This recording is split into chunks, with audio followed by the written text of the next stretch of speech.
भाद्रपद मास में पड़ने वाली अमावस्या को पिठौरी अमावस्या कहा जाता है। इस अमावस्या पर स्नान दान का विशेष महत्व होता है। साथ ही भक्त इस दिन धर्म स्थलों के दर्शन के लिए भी जाते हैं। मान्यता है कि इस दिन श्रद्धापूर्वक किए गए व्रत एवं पूजन से अखंड सौभाग्य प्राप्त होता है, संतान सुख व संकट रहित जीवन की प्राप्ति भी होती है। दोस्तों, पिठौरी अमावस्या आज यानी कि 14 सितंबर बृहस्पतिवार को किया जा रहा है। पिठौरी व्रत प्रदोष मुहूर्त शाम 6:04 से रात 8:24 तक रहेगा। अमावस्या तिथि 14 सितंबर को प्रातः 4:48 से प्रारंभ हो गई है। अमावस्या तिथि का समापन 15 सितंबर को प्रातः 7:09 होगा।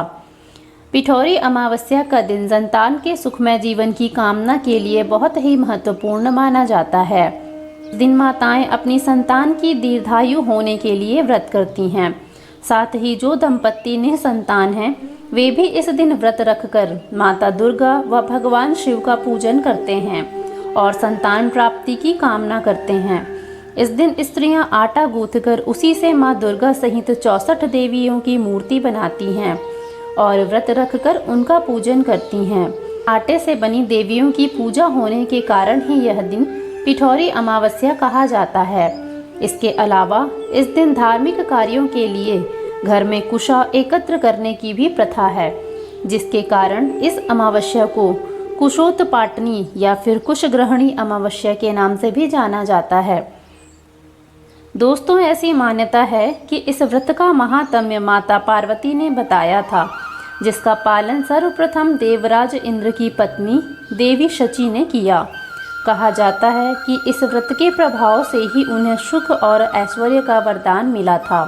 पिठौरी अमावस्या के दिन पूजा स्थल को फूलों से सजाया जाता है और विधि विधान से देवी दुर्गा की पूजा अर्चना की जाती है। पूजा में माता को नए वस्त्र व सुहाग की सामग्री भी भेंट करने का विधान है। पिठौरी अमावस्या के दिन ब्रह्म मुहूर्त में किसी पवित्र नदी में स्नान करके सूर्य को जल अर्पित करने का विशेष महत्व है। इस दिन पितरों के निमित्त पिंडदान, तर्पण व दान पुण्य भी किया जाता है। इस दिन निर्धन या भूखे व्यक्ति को हलवा पूरी खिलाने का भी विधान है। इस अमावस्या पर योगिनी पूजा करने की भी परंपरा है। पिठौरी अमावस्या पर किसी ब्राह्मण को भोजन कराना बहुत पुण्यकारी माना जाता है। इस अमावस्या पर पोला उत्सव बनाने की भी परंपरा है। पिठौरी अमावस्या देश भर में किसी न किसी रूप में मनाई जाती रही है। उत्तरी भारत में यह पर्व भाद्रपद अमावस्या या फिर कुशाग्रहणी अमावस्या के नाम से मनाया जाता है। वहीं आंध्र प्रदेश, उड़ीसा, कर्नाटक एवं तमिलनाडु में पिठौरी अमावस्या को पोलाला अमावस्या भी कहा जाता है। इस दिन दक्षिण भारत में देवी पोलेरम्मा की उपासना की जाती है। देवी पोलेरम्मा को माता पार्वती का ही एक रूप माना जाता है। इसके अलावा इस दिन सप्त मातृकाओं के पूजन की भी परंपरा है। विशेष रूप से ये पूजा दक्षिण भारत में प्रचलित है। 7 देवियों ब्राह्मणी, वैष्णवी, माहेश्वरी, इंद्राणी, कौमारी, वाराही, चामुंडा अथवा नारसिंही को मातृका कहा जाता है।